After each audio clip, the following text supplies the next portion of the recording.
வணக்கம். சற்று முன் வெளியான முக்கிய அறிவிப்பின்படி 60 வயதிற்கு மேற்பட்ட மூத்த குடிமக்கள் அனைவரும் பயன்பெறும் வகையில் அவர்களுக்கு முக்கியமான மகிழ்ச்சியான அறிவிப்பை மத்திய அரசு வெளியிட்டுள்ளது. இதுல என்னென்ன அறிவிப்புகள் வெளியாகியுள்ளன என்பதை பற்றி விரிவாக நம்ம இந்த வீடியோல பார்க்க போறோம். வீடியோவை ஸ்கிப் பண்ணாம பாருங்க. வீடியோக்குள்ள போறதுக்கு முன்னாடி இந்த வீடியோ லைக் பட்டனை பிரஸ் பண்ணிக்கோங்க. இப்பதான் அந்த சேனலுக்கு ஃபர்ஸ்ட் டைம் பாருங்கன்னா சப்ஸ்கிரைப் பட்டனை பிரஸ் பண்ணிக்கோங்க. கூடவே பெல் ஐகான் பட்டனை பிரஸ் பண்ணிக்கோங்க. வாங்க வீடியோக்குள்ள போகலாம்.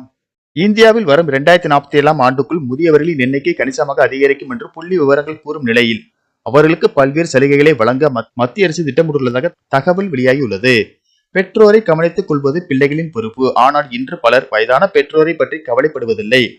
அத்தகைய நேரத்தில் அவர்கள் ஆதரவற்றவர்களாக மாறுகிறார்கள். இதை மனதில் வைத்த மூத்த குடிமக்களுக்கு ஏற்ற ஆரோக்கிய வாழ்வுடன் சமூக மற்றும் பொருளாதார பாதுகாப்பை வழங்குவதற்காக மத்திய அரசு அடல் பயோ அபியுதய யோஜனா என்ற திட்டத்தை அறிமுகப்படுத்தியுள்ளது. இந்த திட்டத்தின் மூலம் முதியோர்களை மத்திய அரசு ஆதரிக்கிறது. இது அவர்களுக்கு சுகாதார சேவைகளையும் வழங்குகிறது. இந்த திட்டத்தின் கீழ் மூத்த குடிமக்களுக்கு உணவு, சுகாதார சேவைகள், பொழுதுபோக்கு சேவைகள் மற்றும் சமூக சேவைகள் வழங்கப்படுகின்றன. நிதி உதவியும் வழங்குகிறது.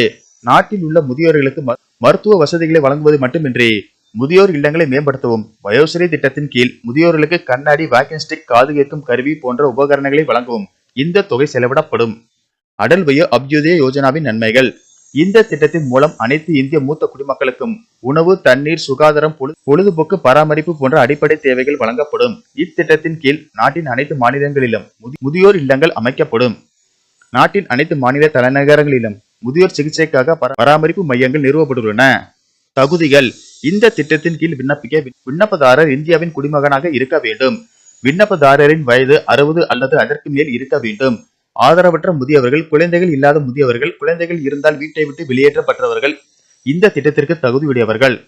இந்த திட்டத்தின் கீழ் மூத்த குடிமக்கள், வயதான பெண்களுக்கு முன்னுரிமை வழங்கப்படும். தேவையான ஆவணங்கள். இந்த திட்டத்திற்கு ஆதார் அட்டை, வருமான சான்றிதழ், முகவரி சான்று ஆகிய ஆவணங்கள் தேவை. நன்றி, வணக்கம்.